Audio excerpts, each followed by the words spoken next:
Hello and welcome to Creating Your Website with WordPress. In this step-by-step training, I will show you how to download and install a free desktop server on your Mac or Windows personal computer.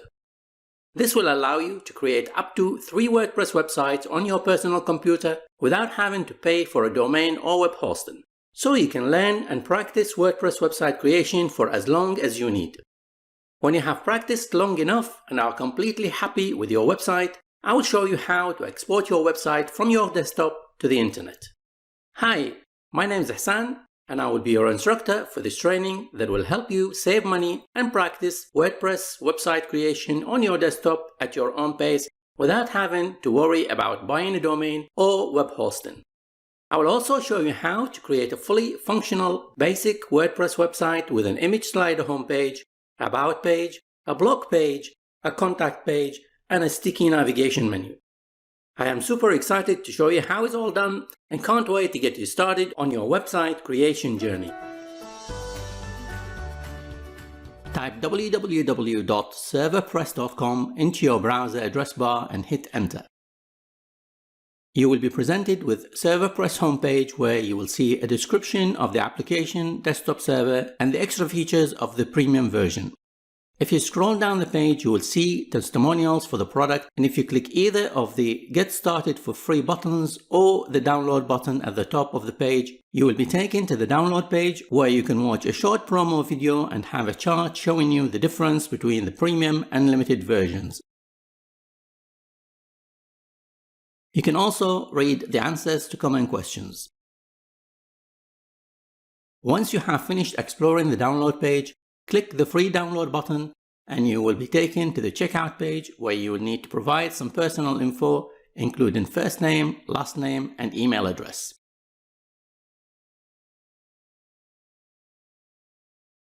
Next, select an answer to where you heard about the desktop server and check the terms and condition box. You may click the show terms and have a quick read. Finally, click the free download button.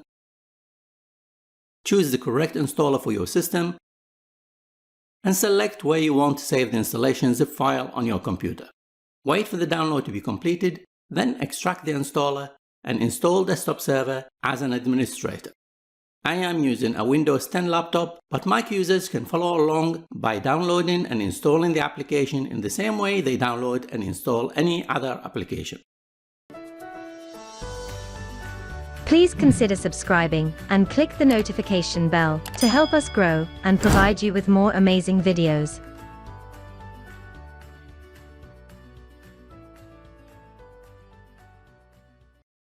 To install Desktop Server, open the installer folder, right-click on the installer file and click Run as Administrator. You may have your computer account control asking you to verify if you want to go ahead running this application. Click Yes. The installer will now show you the license agreement. You may want to read through it, then click Accept. Next, you will see a window with a few options, but only the top one will be available if this is the first time you install Desktop Server on your computer. If you run this install application after you've installed Desktop Server on your computer, you will have the other options to select, upgrade, or uninstall your Desktop Server. Click Continue and Desktop Server will be installed on your computer within a few minutes depending on your computer speed, available memory, etc.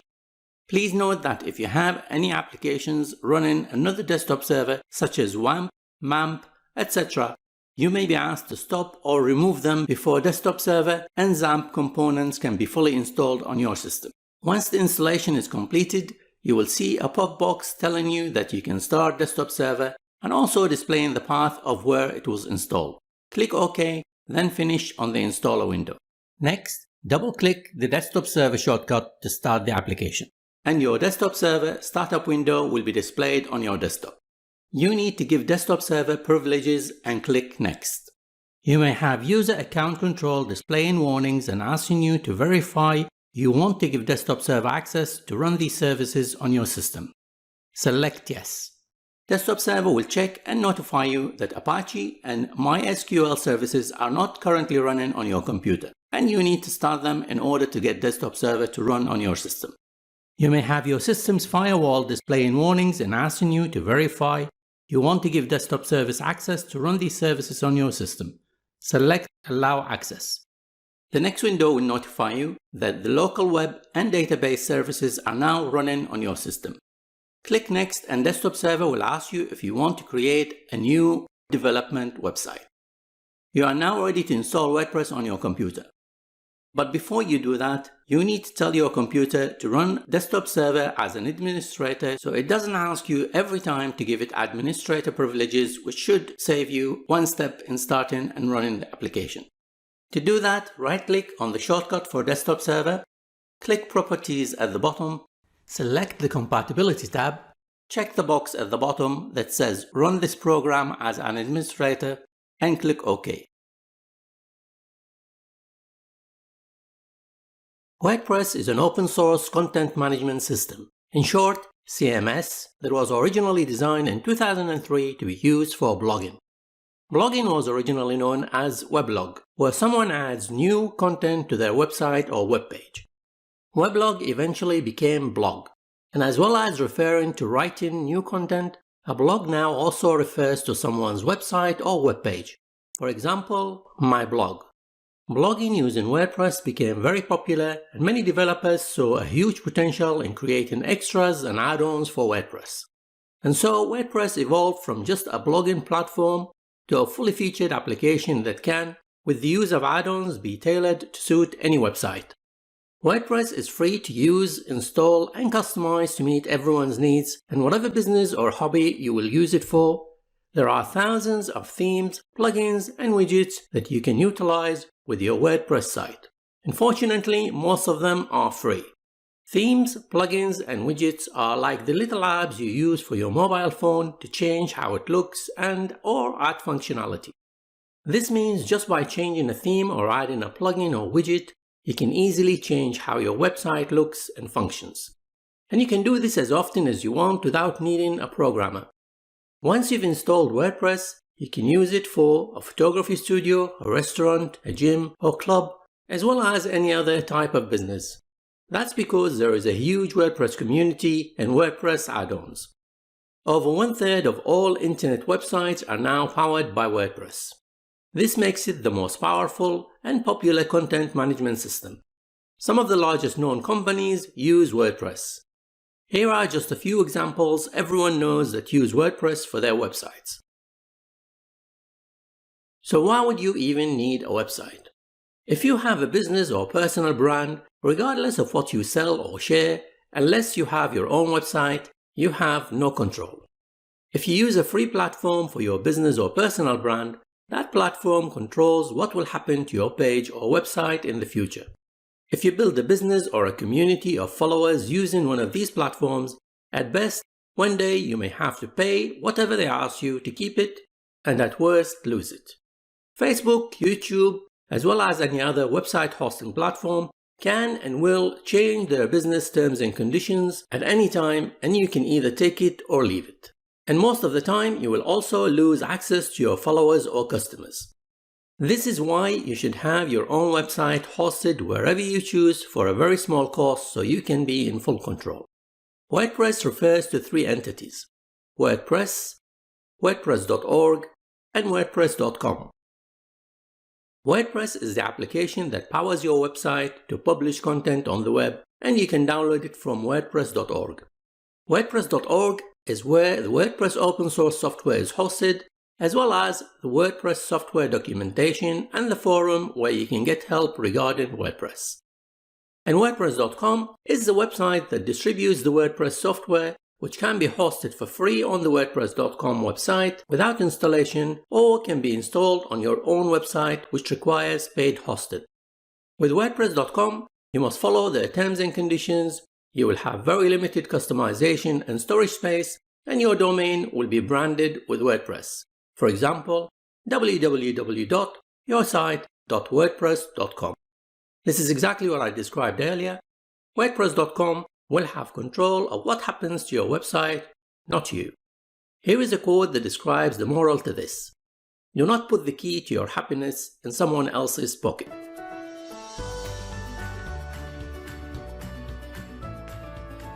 Every time you start Desktop Server, you will arrive here and you will have the Desktop Server starting page with three main options to choose from. The top option is to stop or restart the web and database services, which you may try to use if you run into problems in the middle of running Desktop Server. For example, if Desktop Server stops running. You should also turn this option off when you're not using your local website, because Desktop Server uses a lot of your computer memory, processor, and other system resources, which could slow your system down. The middle option allows you to delete, copy, or move any existing website to a different location on your computer, and it will be available after you've created your first website. And the last option allows you to create a new website. As I mentioned earlier, this can be up to a maximum of 3 websites with the free or limited version of Desktop Server, which is what this course is focused on. And unless you are a web developer that uses multiple websites simultaneously, the free version allows you to delete any of your old websites so you can create a new one. The button at the bottom left corner labeled Sites will show you the sites available after you've created them, and you can select the site you wish to work on from the available list. Click Next to start installing a new website. Now you have an address bar at the top with www.example.dev.cc. This is called a URL, which is short for Uniform Resource Locator, also known as a web address or a domain name. It comes in 3 parts: www, which is the World Wide Web, the domain name, which is what you call your website, and the TLD, which is top-level domain like .com, .net, .org, etc. .dev.cc signifies that the website is stored on a local computer, which means nobody can access this website except from the computer it is stored on, which is excellent because you can experiment as long as you need before you take your website online. At the site name address bar, you can choose a domain name for your new website. I will name my website www.yomitastic.dev.cc. But you can name your website whatever you like. The next line contains the blueprint or version of WordPress that came with your Desktop Server download, which may not be the latest WordPress version available, but that is not an issue because you can update it as you would normally update a live WordPress website to the latest version available. The next box is the site route, which is the path of where your new development site will be installed. It is very important to remember where your website is stored so you are able to find anything you may be looking for, including the database. And you can, if you wish, change the site route to a different location on your computer now by selecting the Browse button at the bottom and choosing a different path, or at any time in the future, as mentioned earlier, by using the Move Website option from the main Desktop Server page. This will usually be created in a new folder called Websites inside your main Documents folder on your main hard drive partition. Next, click Create, and Desktop Server will install your WordPress website, database, and all the necessary required folders and files. This usually takes a minute or 2, and you will see the word Done. Click Next, and you will see a message telling you the configuration is complete and you can now finish your WordPress desktop setup by specifying a username and password. It also displays the URL link for your website, which you can make a note of, and by clicking this link you will be taken to the WordPress initial website setup. You need to give a site title, a username, a password, and finally your admin email address. This email will receive communication from WordPress regarding your website. Click Install WordPress and you will see a new window confirming WordPress has been installed, displaying your username and a box at the bottom to log into your website. Click the login box and you will have the standard WordPress website login page. Enter your username and password, check the Remember Me box at the bottom and press Login. You will now be inside the WordPress admin panel, also known as WordPress dashboard, and the backend. At the top of the admin panel, WordPress will check the current version and ask you to update to the latest version if they are different. Click the Please Update Now and you are taken to the WordPress Updates page. Click the Update Now box and WordPress installation will be updated to the latest version within a couple of minutes.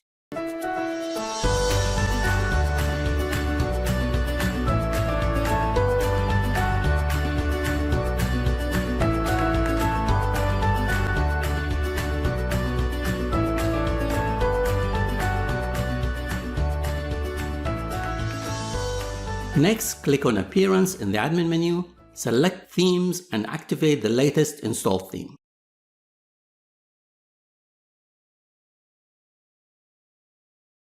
Now you can visit your site front end and you will have the latest theme and the latest version of WordPress displayed. Well, congratulations! You now have your WordPress development website installed on your own computer and you can customize it as you wish. By following the same procedure, you can install up to 3 websites on your computer with a limited version of DesktopServer, and if you need more than 3 websites, you need to upgrade to the premium version.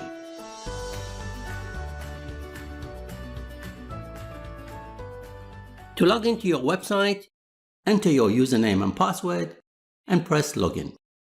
As soon as you log into your website, you will see the WordPress dashboard. At the top of the page is WordPress Admin Toolbar. On the left side is the admin menu, and the rest is the main admin area dashboard. The admin menu is divided into 3 sections: the dashboard section, the content management section, and the administration section. The dashboard section allows you to access the dashboard and system updates. The content management section is where you can add and manage posts, media, pages, and moderate comments that are held in moderation if comments are enabled for your posts. And the administration section is where you can manage the appearance, plugins, users, and websites, tools, and settings such as security, permalinks, etc. As you hover over the admin menu items, you will notice that some of them have submenus with extra options. If you select any of these, they will expand their options below them. The last item in the admin menu allows you to collapse or expand the admin menu. The main admin area consists of 3 columns with items that can be customized by dragging and dropping them to a new position. On the top right, you can access the screen options where you can hide and show the items in the main admin area. And there is also a help section where you can find quick answers to items in the current view and external links to help on WordPress.org and the WordPress forum.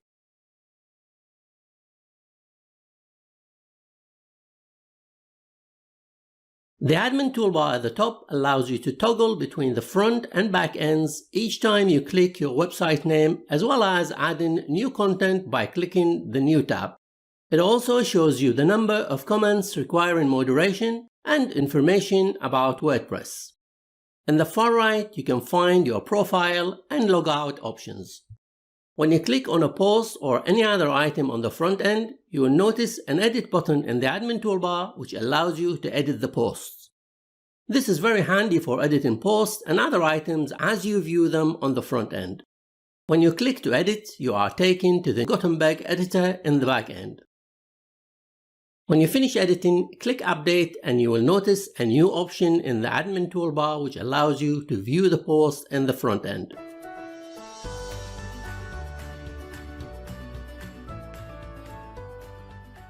As mentioned in a previous video, the admin menu is divided into 3 sections.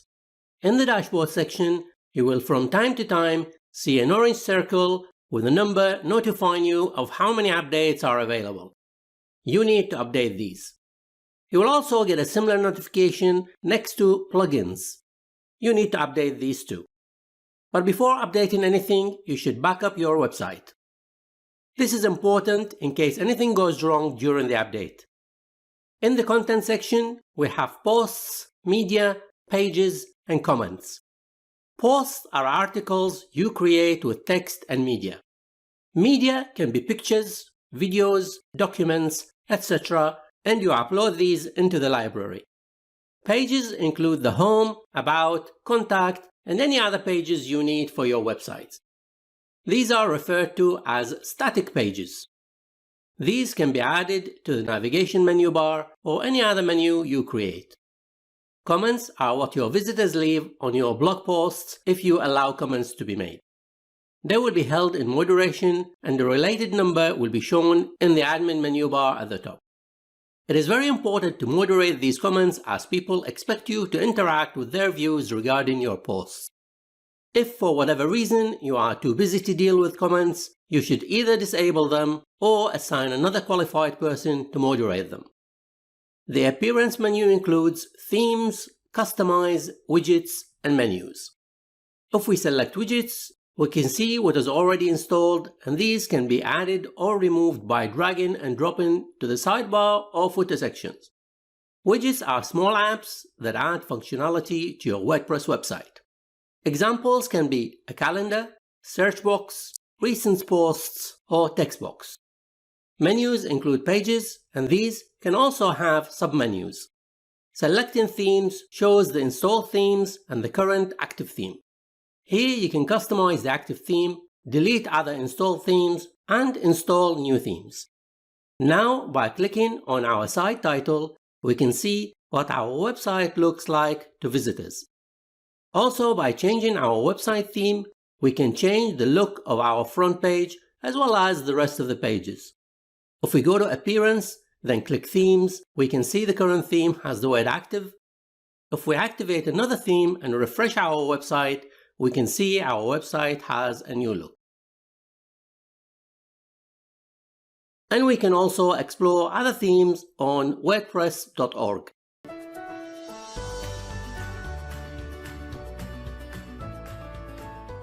Backing up your website can be easily done with the assistance of a free plugin. It can be backed up manually on demand as well as automatically. Click on Plugins in the admin menu and select Add New at the top. Next, type Backup in the search box and explore the populated plugins. Here we need to select a plugin that is compatible with a good star rating, a large number of active installations, and also has been updated recently. I use Updraft Plus, which happens to satisfy all these prerequisites I mentioned. First, we need to install and activate the plugin. Going back to the admin menu, click on Plugins, and you can see the Updraft Plus plugin available. You can click the Backup Now button to create a manual backup. You can also click Settings to set up automatic backup of both your files and WordPress database. If you click the drop-down arrow, you can choose from a number of periods when the backup will be repeated automatically. I will choose weekly, but you can choose whatever you prefer. Here, if you select 3, Updraft Plus will keep 3 copies of your files and database before overwriting the first backup. This means on week 4, you will no longer have the first backup. If you keep 4 backups, your first backup will be overwritten on week 5. Obviously, this depends on your preference and website needs. After choosing your preferences, scroll down to the bottom of the page and save any changes you made. Now, if you click the Backup and Restore tab, you can click the Backup Now button to have your first backup. This will take a short time depending on the size of your files and database. This backup will be stored on your WordPress website. Updraft Plus also allows you to have a remote storage for your backups such as Google Drive, Dropbox, and OneDrive, amongst others. You can also clone your website on Updraft Plus website or another hosting service of your choice if you have another hosting plan. You can come back to Updraft Plus settings to check when your last automatic backup was saved.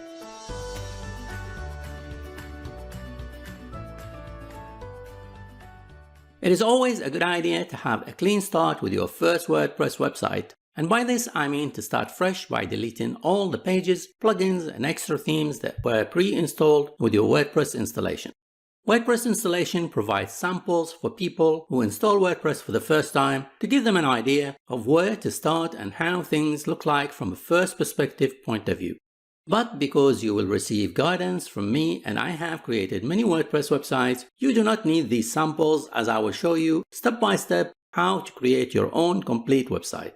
First, click on Pages in the admin menu, then All Pages, hover on Sample Page and select Trash. This will move the sample page into the trash bin, very much like on your Windows or Mac desktop when you delete items such as files, folders, images, etc. If you move anything into the trash bin, you can hover on that individual item and select either Restore to move it out of the trash bin or delete it permanently. Next, select Posts, All Posts, hover on Hello World, click Trash and delete it permanently in the same way as before. Now select Plugins, Install Plugins, and check the boxes next to Akismet Anti-Spam and Hello Dolly. Next, click the drop-down arrow at the bottom next to Bulk Actions, select Delete and click Apply. This procedure allows you to apply an action to more than one item at the same time, which helps in saving you time and effort. Finally, click on Appearance, Themes, and click on each theme except the current activated theme and select Delete.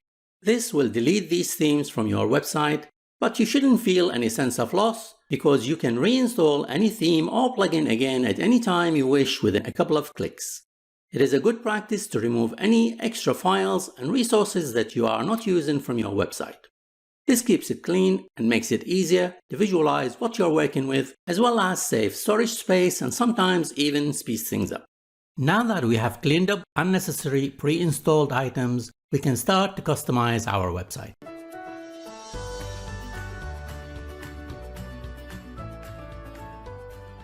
As we explored in the previous video, when we click on Visit Site on the admin toolbar, we can see what our front page looks like with the current theme. To see the installed themes on our website, we click on Appearance, then Themes. If we click Add New at the top, just above the installed themes, we can see all the available themes at WordPress.org. We can also see the available theme categories like Featured, Popular, etc. We can explore the featured and latest themes, but if we click Popular, we are then presented with the largest number of themes available to choose from at WordPress.org. These themes are free to install, but most of them can be upgraded to a Pro version for around $50 to $60, which is very cheap considering the extra options. If we see a theme we like the look of, we can hover on it, then click Preview to explore it. The first thing we will do is look for a theme that is suitable for our needs. Depending on your business or website needs, you may decide to choose a different theme, but the procedure is the same. Whatever theme you choose, it should be responsive. This means your website will be displayed correctly on all devices, including laptops, tablets, and mobile phones. And your theme should also feature a picture in the home page. This is important because you can customize it to grab your visitors' attention and also easily remove it. Feel free to have a look by previewing some of the available themes before deciding which theme you want for your website. You can also search for a theme for your type of business. For example, you can type food if your business sells or serves food or even shares food recipes. You can also search for photography or portfolio if either is related to your business, then explore and preview the populated themes. If you visit WordPress.org, you can see better information regarding the theme you're interested in. You need to pay attention to the star rating given by other users and also how many people have installed the theme. You could seek further support in the WordPress.org forum, as well as exploring Google and YouTube for any aspect of a particular theme. If you want to search for premium themes, you can visit www.themeforest.net and preview themes for your business needs before you make the decision to buy one. And if you purchase a premium theme, you will download it onto your computer as a zip file. Then you can add it to your website by clicking the Upload Theme button at the top. To illustrate change in the theme, I have chosen the theme Sydney, which is fully responsive. It features a picture, a slider, and a sticky navigation menu bar. It has 5-star rating and over 200,000 installs. First, we need to click Install, and once the installation is complete, we need to activate the theme. After the theme is activated, we need to customize it. Before we customize our theme, we can click on Visit Site to see what our front page looks like with the new theme. As you can see, the theme has much more to offer than the default theme that was installed with WordPress.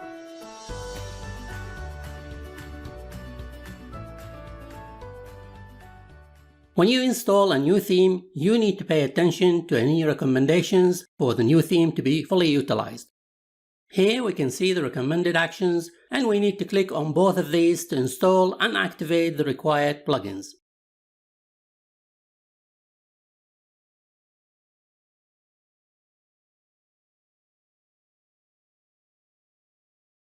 Now if we click on Settings in the General tab, we can change the site title.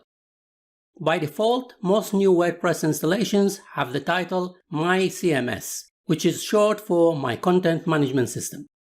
The site title is indexed by search engines, so it is essential you use keywords in the site title to attract positive SEO, which is short for search engine optimization. In this case, the website URL is yomitastic.com, which includes Yomitastic. The site URL is also indexed by search engines, so it would not be smart from an SEO point of view to make the site title as Yomitastic. A good use of keywords for positive SEO in the site title would be Yummy Tasting Food at Yomitastic.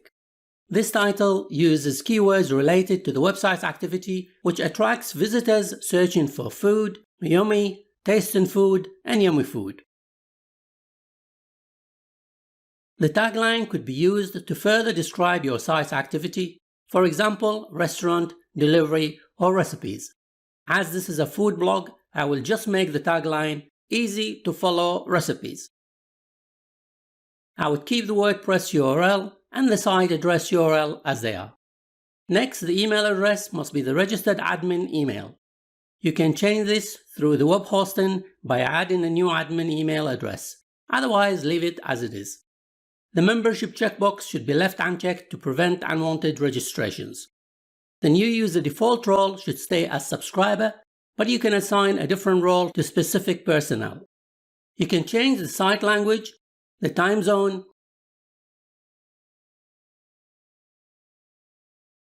the date and time, and which day the week starts on to suit your preference. Otherwise, you can leave the default settings and click Save at the bottom. In the reading settings, you can select if you want your home page to be your latest blogs page or a static page.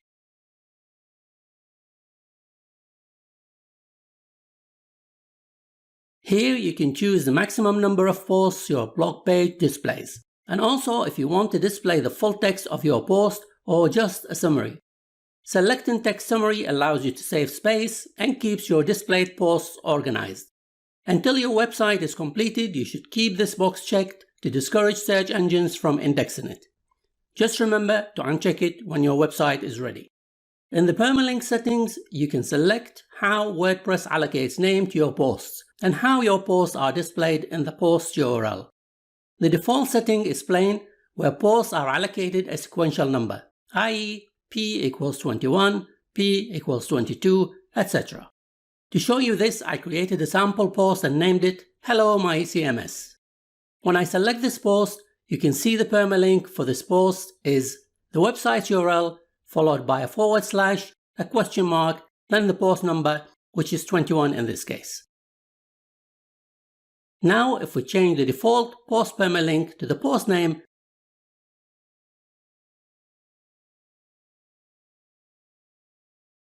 and click Save at the bottom, then when we select the post, we can see that the permalink now shows the post name instead of the post allocated number. While sequential numbers make more sense from a database point of view, the post name makes much more sense to humans, which is also more SEO friendly than a number.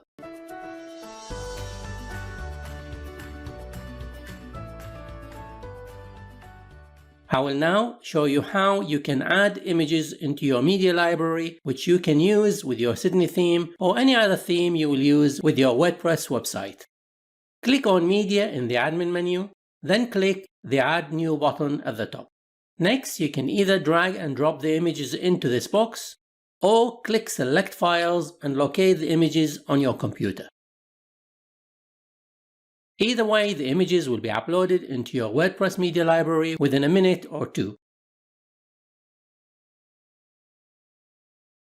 If you decide to remove any item from your media library, first select it, then click Delete Permanently. If you haven't already, you will soon notice that there are more than one way to do most things in WordPress. To customize your theme, you can either select Theme from the Appearance menu, then click Customize on the current theme, or select Visit Site and click the Customize button on the front-end admin bar. Either way, you will be inside the WordPress Theme Customizer. Selecting the General tab allows you to adjust the top and bottom padding of the page wrapper. In the next tab, you can customize the site title, the tagline, and logo. If you add a logo, it will replace your site title on display. But your site title will remain as it is and will still be indexed by search engines. Here you can also set your website icon, also referred to as favicon, which is short for favorite icon. This is the little icon you see in the browser tab. Next, we can customize the header area. The header type for your home page can be a slider, which is what you see now, or instead of a slider, you can have a still image, a video, or just the menu. You can also make the same selection for the rest of your website pages except the front page. In the header slider tab, you can select up to 5 images with titles and subtitles. You can adjust the slider speed and stop the text slider by checking this box. To replace or add images, click either Change or the Select Image box. You will be directed to the media library where you can either select an image or upload new images.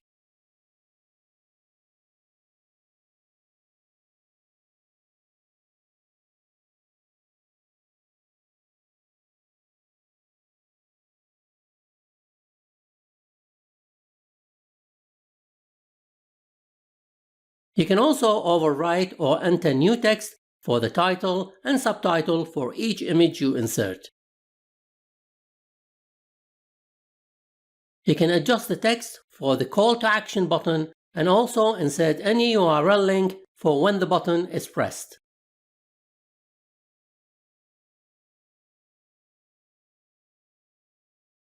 At the bottom, you can choose the slider behavior for mobile phones to display either a full screen or to be responsive. I would choose responsive. At the bottom of the Customizer section, you have 3 icons representing a laptop or monitor screen, a tablet, and a mobile phone. When you select any of these, you will have a preview of how your website looks with the selected device. In the Header Media tab, you can either insert an MP4 video by uploading it into the media library or insert a link to the video URL such as YouTube or any other site. You can also replace the header image or remove it as well as changing its size. Both the header video and image are displayed in all website pages except the home page. By checking the box at the bottom, you can disable the overlay. In the Menu Style tab, you have 2 selections. First, the navigation menu can be either sticky, where the menu sticks to the page, or static, and the menu scrolls with the page. And second, the navigation menu can be centered on the page with the site's logo. There are many other options you can customize such as color, fonts, background image, etc. You can adjust these to your personal preference.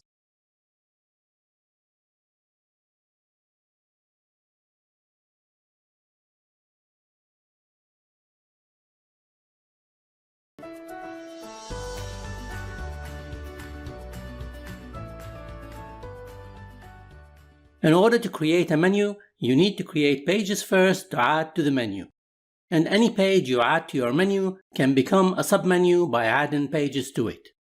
To create pages, you can either click Pages in the admin menu and select Add New, or click New in the admin bar at the top and select Page. Both methods will take you to the editor where you can create a page. First, you need to give the page a title, then you can add content to it. I will now show you how to create blank pages, then you can go back to customize them. As soon as the pages are published, you can create your navigation menu and add the pages to it. The basic pages for a WordPress website are Home, About, Blog, and Contact. You may add any other pages for your website in the same way. So the first page title is Home. As soon as you enter the page name, the Publish button on the top right corner becomes available. Click Publish and your page will be added to your website. Albeit it's empty, but nevertheless it will be added to your website pages. I will now create the other pages in the same way.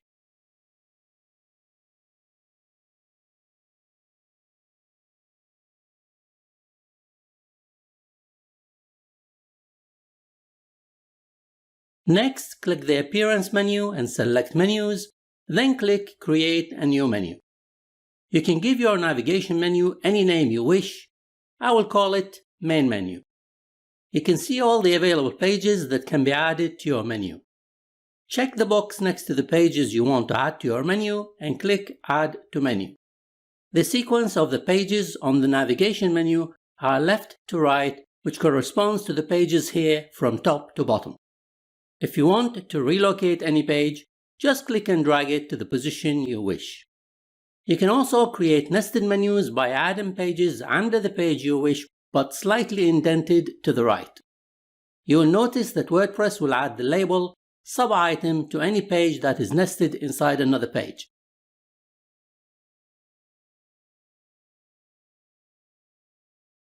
And also, if you click the drop-down arrow next to any page, you will have access to options allowing you to change the page label, move it up or down, and remove it from the menu.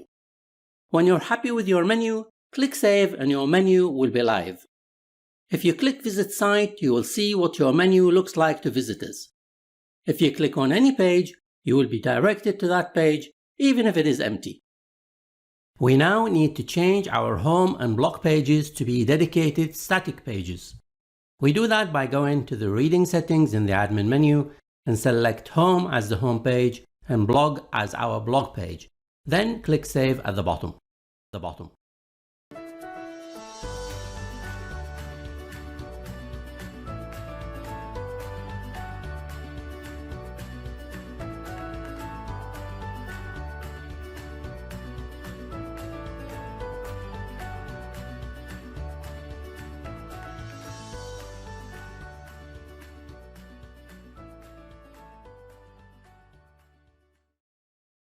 Plugins are similar to the apps you would use for your mobile phone.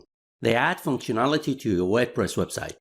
For most jobs you would want to do on your website, there's probably one or more plugins already available to do that job. In this case, it would be easier to do the job by adding the plugin to your website. At the time of making this video, there are over 56,000 free plugins to use on WordPress.org. This makes WordPress very versatile and is one of the reasons why over 32% of the world's websites are now powered by WordPress. To see what plugins are installed on your website, click on Plugins in the admin menu and select Installed Plugins. As mentioned earlier, you should update plugins when you get notifications to do so, and you should also remove any plugins you no longer use. This will save space on your website installation files, which could improve WordPress loading up speed. And it's very easy to reinstall any plugin if you need it again. To add a new plugin, click on Add New at the top and you will be presented with the plugins category on WordPress.org. In the popular category, you will see the number of plugins currently available. I will now show you how to add a contact form plugin to your contact page. Contact Form 7 is one of the most popular plugins, and you can see that it has a good star rating with over 1 million active installations. It is compatible with this version of WordPress 5 and has been recently updated. Now, if we visit our site and select the contact page, you can see that it has no contact form.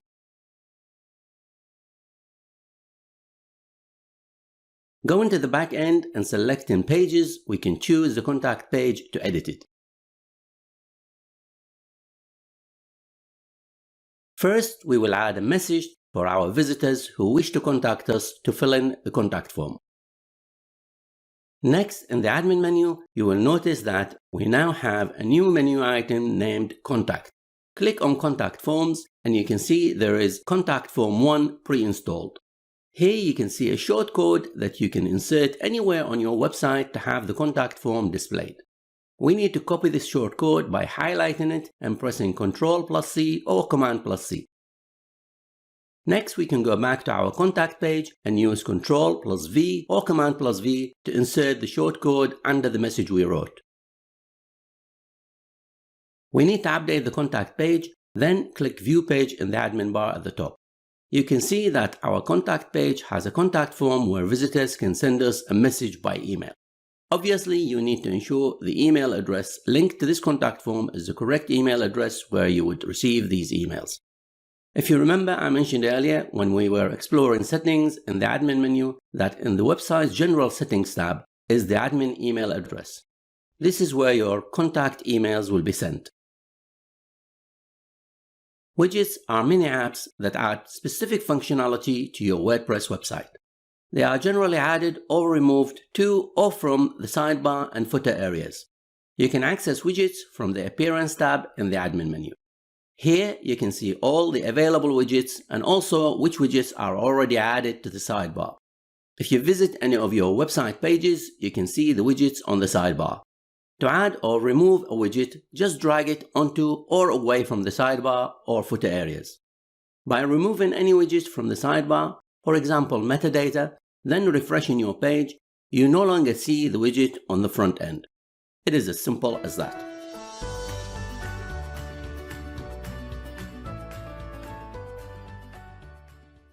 The contact form we created for the contact page is an easy form that took a very short time to add to our website.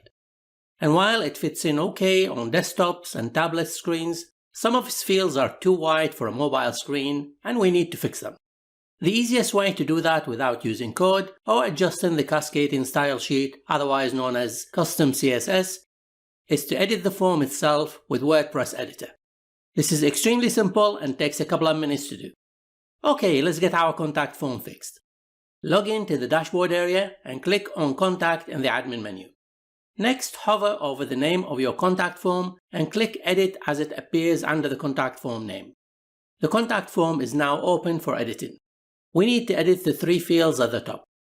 After the text your name, the email your email, and text your subject, we need to add a space followed by 25 and /. This will shorten the fields to fit correctly on a mobile phone screen. You can increase or decrease the field adjustment number to suit you, but I found 25 to fit correctly. You can increase the size of the text area in the same way if you prefer. When you're done editing the width of the fields, click Save at the bottom and your contact form will now be displayed correctly.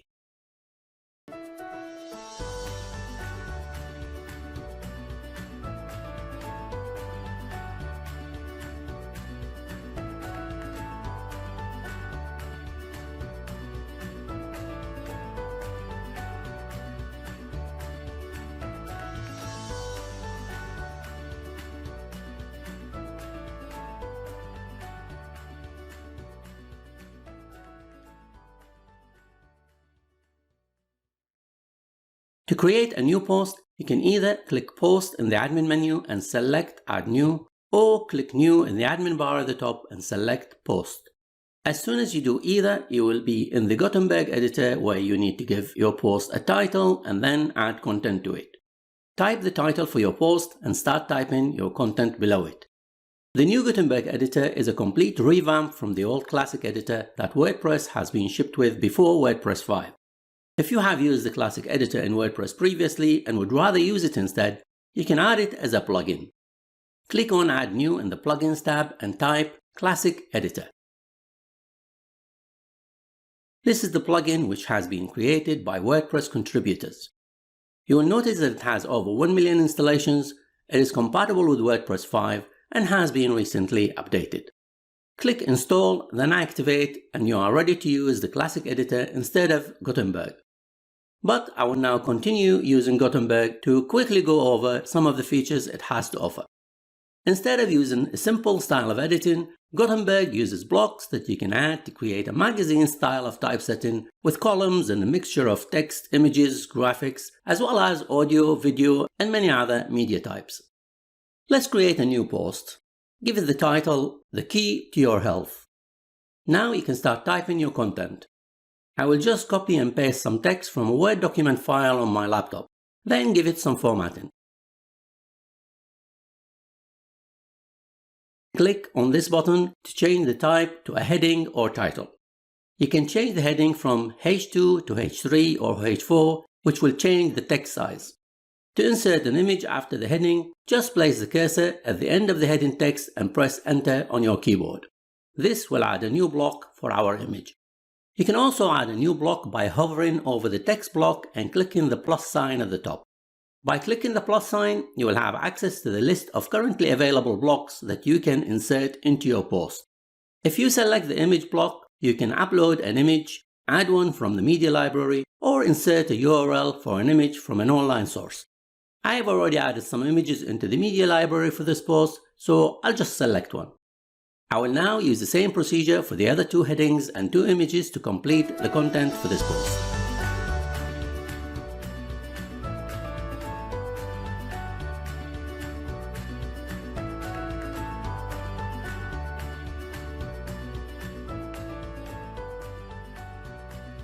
Notice with the Gutenberg editor that when you hover on the left side of any block, you will get two arrows with which you can move the block up or down.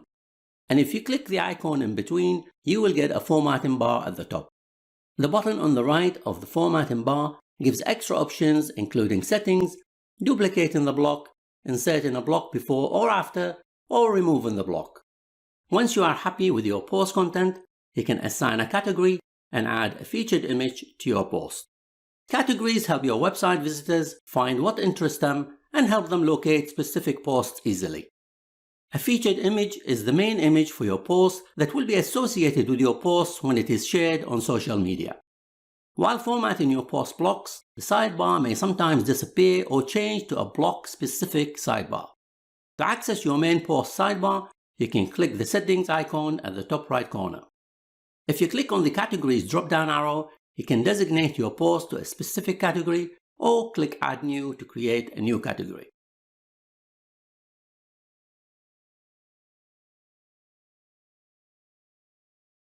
After selecting a category, you can associate your post with a tag to further help your visitors find it. If your category is food, then a tag can be Mediterranean or pizza. To add a featured image to your post, click the drop-down arrow and select Set Featured Image. You can either select an image from the media library or upload a new image by using the Upload button. I have already uploaded an image for this post, so I'll click to choose it from the media library, then click the Select button. After you select your featured image, click Publish and confirm to publish your post. Next, click View Post on the sidebar, and you can view your post in the front end.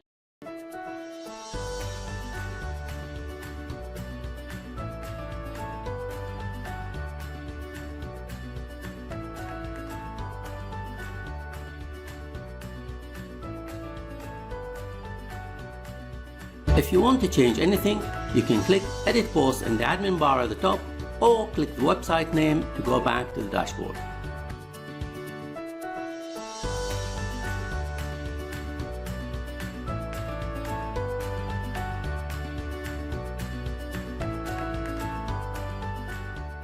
Before we start exploring ways to optimize your website images, I wanted to show you where you can source some amazing high-definition pictures for free.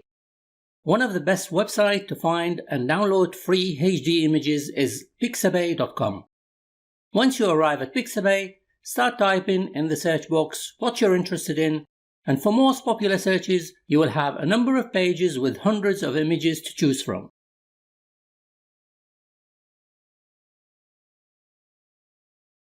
When you find an image you like, select it and you will have the download page displayed. Click the free download button and a selection of image resolutions will be displayed. You should choose a widescreen 16:9 ratio or close to it. For example, 1920 by 1080 or 1280 by 720. This will ensure the image will be displayed correctly across a widescreen display such as a laptop. Before downloading any image, you should pay attention to the license associated with that image. I only download CC0 license images, which is short for Creative Commons license, suitable for commercial use without requirement for attribution. This means you can use the image for free and without the need to give credit for the original supplier of the image. I also take a snapshot of every screen before I download the image and save it in the same folder as the image for safekeeping just in case anyone makes any claims related to the image. After you download the image, you need to optimize it for the web. This will speed up loading your website. I'm sure you will have experienced images loading very slowly when you visit some websites. You can do that easily with Adobe Photoshop if you have it and are familiar with using it.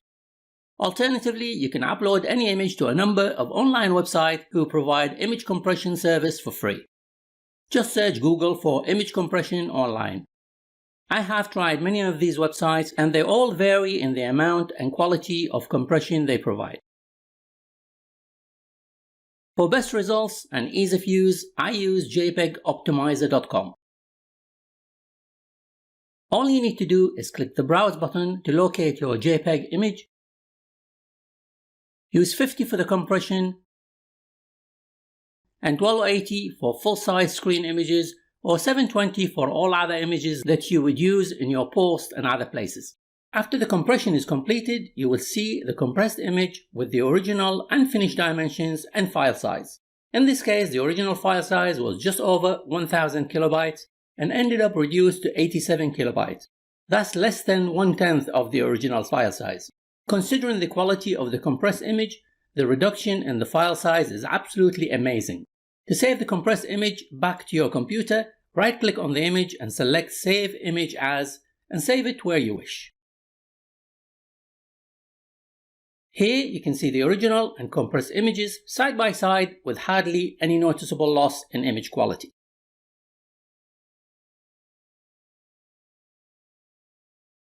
Another thing you should consider before uploading the image to your website is SEO indexing for your image by search engines. You can see that the image has a very long name with many numbers and other characters that would make no sense for anyone reading the image title. To give it a user-friendly name from an SEO point of view, I would rename it to something short and simple like Yummy Pizza. Going back to the customizer and trying to change any of the images, I wanted to show you the difference in size of the images in the media library. By optimizing your website images, imagine how much storage space you will save in a few weeks, months, or even years from all the images you will upload to your post and how much faster they will be uploaded.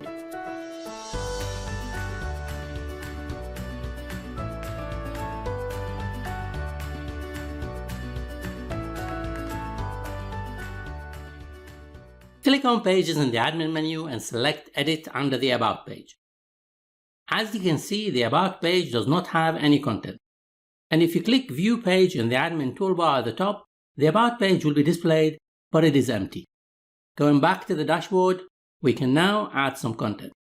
It is important to spend some time with your About page content because it will be indexed by search engines.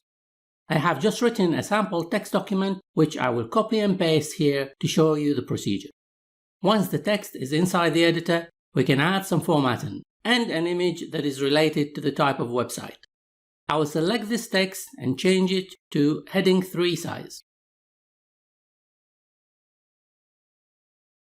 And repeat for these other headings.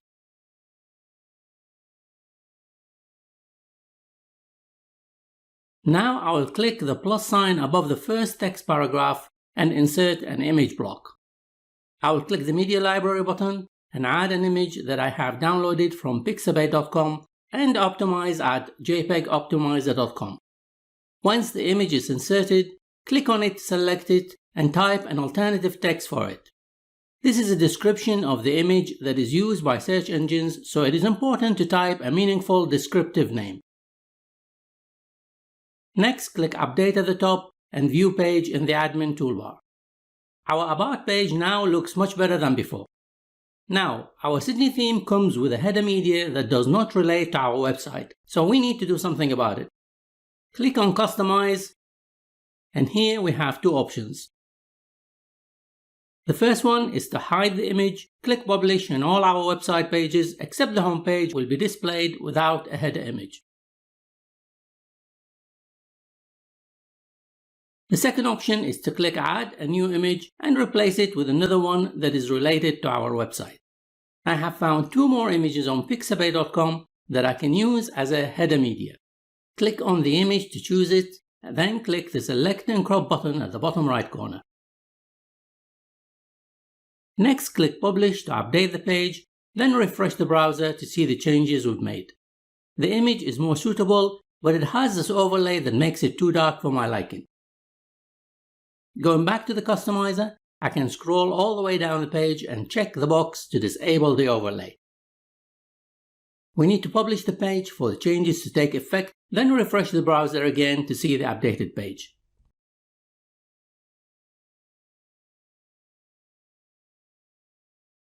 This looks much better now than with the previous header image.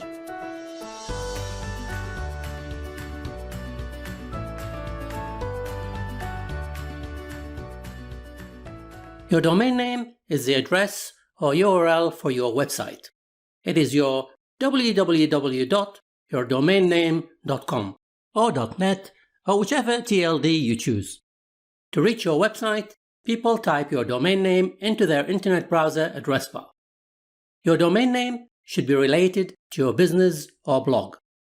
From your domain name, people should have a clear idea what your website sells, provides, or shares.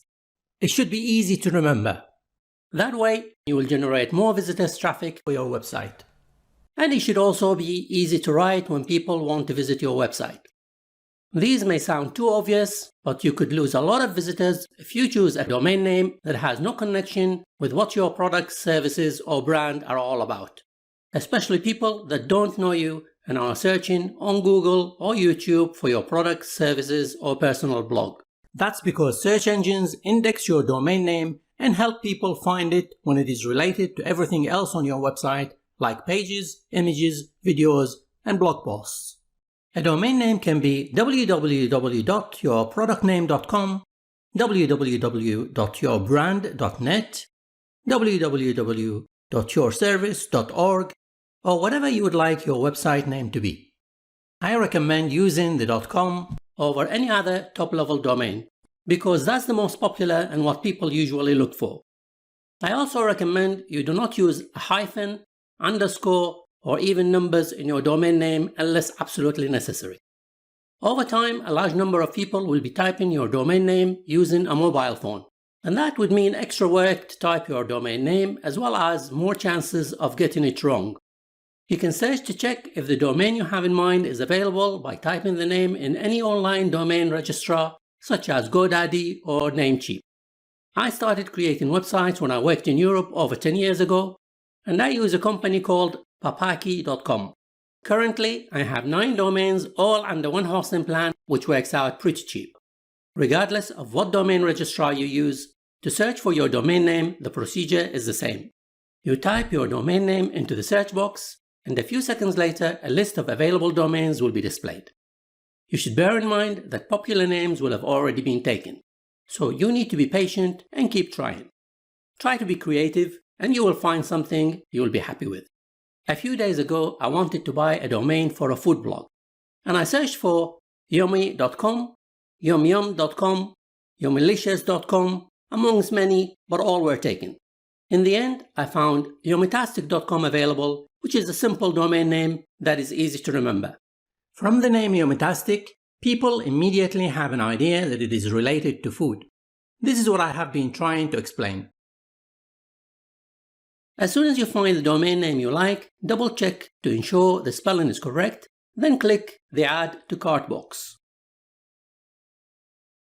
You will need to open an account and provide your details. I already have an account, so I will click the Login button. Once that is done, press the cart icon and click the Checkout box. You will now have the shopping cart page displaying the cost of your domain. Click Continue with Order. On the next page, verify the owner of the domain details and select your payment method. Check the Legal Terms and Conditions box at the bottom of the page. If you choose to pay by PayPal, click the PayPal Checkout button. On the next page, enter your PayPal details and click the Login box. Next, check the amount is correct and click the Pay Now box. After your payment has been accepted, you will see a thank you page confirming your order has been completed. The domain registrar will send you an email confirming you own your domain name for 1 year.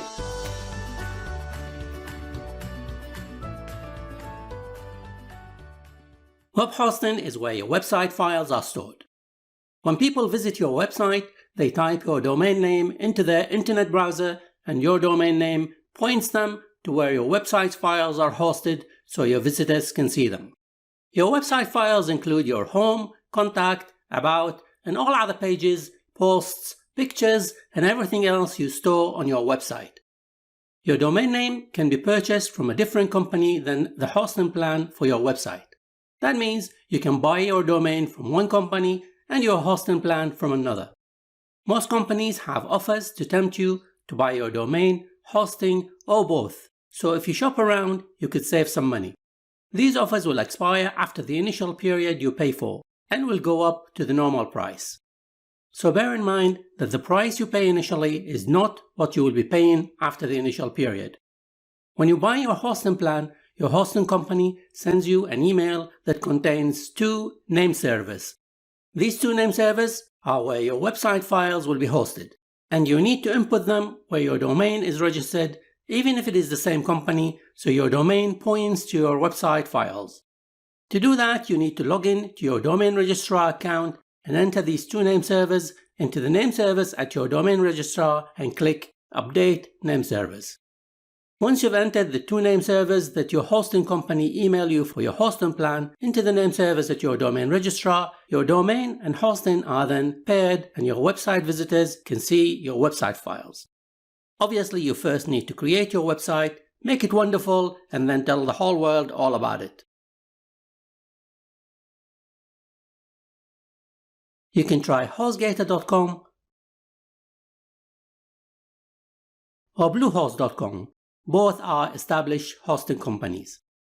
All hosting companies have different plans, starting with the cheapest for one website, then the next will be for multiple websites. One may have less features than their business plan. I recommend you get a plan which allows multiple websites for a small difference in price. You can take advantage of this if you decide to create websites for customers, family, or friends, and you will only need to pay for the extra domains without having to purchase another hosting plan. This usually gives you some added extras, such as email addresses, storage space, or extra traffic allowance. But if you are on a budget, you can start with the cheapest plan and upgrade later. To get your hosting plan, you click Sign Up Now, create an account with HostGator or whichever company you choose, and provide your credit card or PayPal details. You will also need to provide your domain name if you bought it from another registrar by clicking I already own this domain and type in your domain in the field below that says Enter your domain. You will need to create a username and a security PIN or password which you will use to access your account. To get the best deal, you may need to sign up for 3 years, but you can change this to whatever you prefer.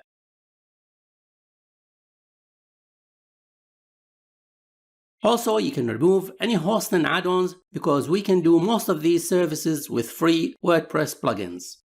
After paying for your hosting plan, your hosting company will send you an email with your username, password, and the 2 name servers mentioned earlier, which you need to enter at your domain registrar so that your domain will point to the hosting servers.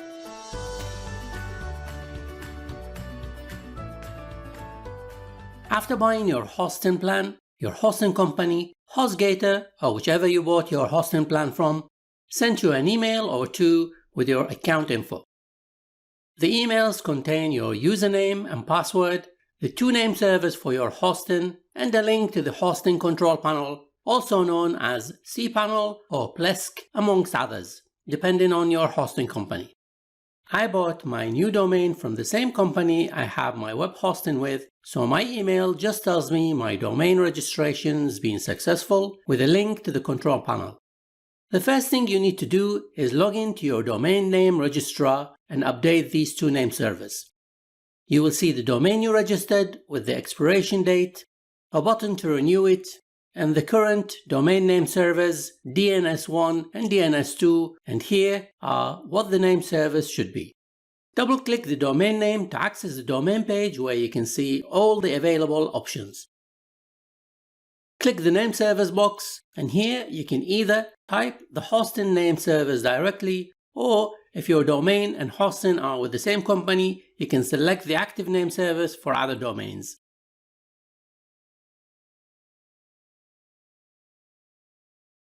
Click Continue and you will have a warning to confirm updating the name servers or return.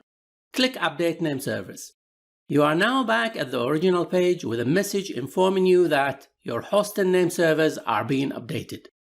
After updating the name servers at your domain registrar, you can log in at your web hosting website.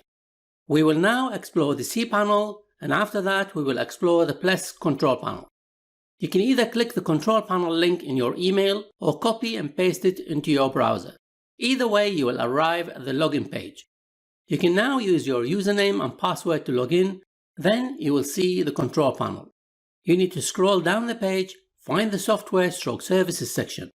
Click the Quick Install box, and on the next page, click the Install WordPress box. Next, select your domain name from the drop-down menu and enter the admin email address, a username for the admin, your first and last names, then click Install WordPress. After you select Install WordPress, you will have the option to have a free or premium installation. In the Install WordPress for Free box, select Install WordPress. After you select Install WordPress, WordPress will be installed on your website within a couple of minutes, and you will see a notification that the installation is complete. You can also see your website's username and password by clicking the triangle next to View Credentials. WordPress will also send you an email confirming the installation at your domain name. We will now explore the Plus control panel. After logging in into your Hosting Plus control panel, select your hosting plan and click Manage Hosting. Select Add New Domain. Type your domain name and at the bottom select your preferred domain name, then click OK. In the next page, from the list of apps under your domain name, click Install WordPress. WordPress will be installed within a couple of minutes. After the installation is completed, you will see a message confirming the installation is completed and asking you if you would like to install plugins. Click No Thanks. Please note that some hosting may take up to 48 hours to complete updating your name servers, and until that is done, your website will not be live.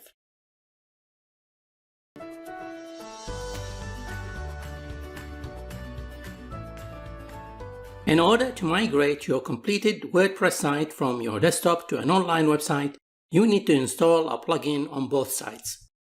Once the plugin is installed, we need to save the files and database for the local site in a WP file, then upload that file onto the online website and restore the files and database.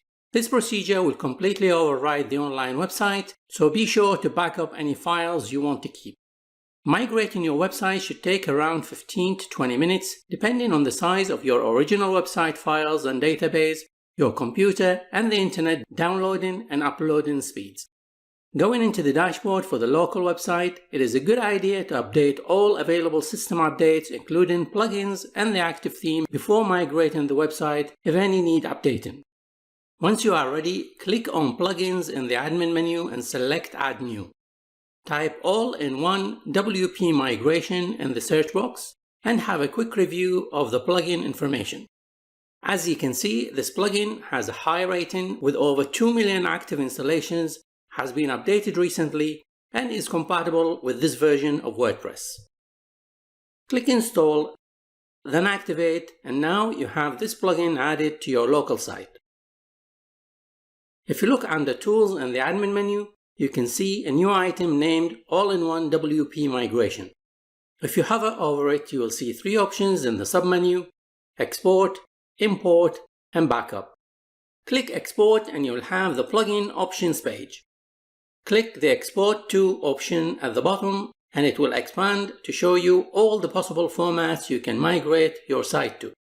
Select the first option to save your website as a file. An all-in-one WP migration will scan your site files and database and archive them into a single file. This process will take some time depending on the content, and when it is completed, it will show you the size of the file and give you two options to download or close. Select Download and you will have a download pop-up box. Choose where to save the file and start downloading. Again, this will take a few minutes. Wait until the download is completed and press the Close button. Next, go to the dashboard of the online site and go through the same steps to install and activate All-in-One WP Migration plugin. Now, click on All-in-One Migration option in the admin menu, and this time choose Import. On this page, you can either drag and drop the backup file you downloaded into the main box, or select the Import To button, choose File, and locate your backup file. Click on your file and press Open. If your hosting provider imposes a limit on file size uploads, you need to install another plugin to increase the upload file size, which you can delete after migrating your website. To install this plugin, go to www.import.wp-migration.com. You will see basic and premium downloads. The basic allows you up to 512 MB, which should be enough for most websites. Click the download button and save the plugin on your desktop, or in the same place where you saved your migration file. Go back to the admin menu, click Plugins and select Add New. Click the Upload Plugin button at the top and browse for the zip file you just downloaded. Click Install, then Activate. Next, click on All-in-One Migration in the admin menu and select Import. On the next page, you can see that your maximum upload file size is now 512 MB. Click the Import From button and select File. Locate your migration file and click Open. Because the migration file is pretty large, it took 45 minutes to completely upload a complete website. But once it was fully uploaded, it took 5 minutes to restore 2,570 files.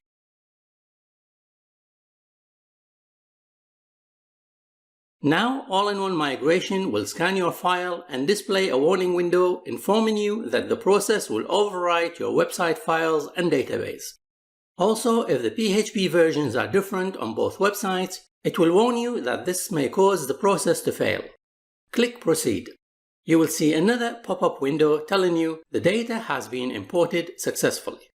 The window has another message informing you to save the permalink structure settings twice and to leave a review for the All-in-One WP Migration plugin. Click the link for the permalink settings, and now you need to log in using the user ID and password of the original website that you migrated from. After you log in, you will be inside the permalink settings page. Check the settings and click the Save Changes button at the bottom twice as advised by the plugin. Now you can go back to the previous web page and click the Close button. Click Visit Site in the admin menu and you can see your migrated website front end. The websites are almost identical, with the exception that any extra themes or plugins were not overwritten in the target website. This does not cause any issues, but the front end of both websites is identical. This plugin has saved me hours of work by replicating my website. If you plan to create many websites, you could create a blueprint local website with all the plugin, design and theme and save it to be reused for all your future websites. This will save you many hours of work and you only need to customize your blueprint for each new website you create. The All-in-One WP Migration plugin team recommend that you update the plugin regularly and also set up an automatic backup for your website just to be on the safe side. Please consider subscribing and click the notification bell to help us grow and provide you with more amazing videos.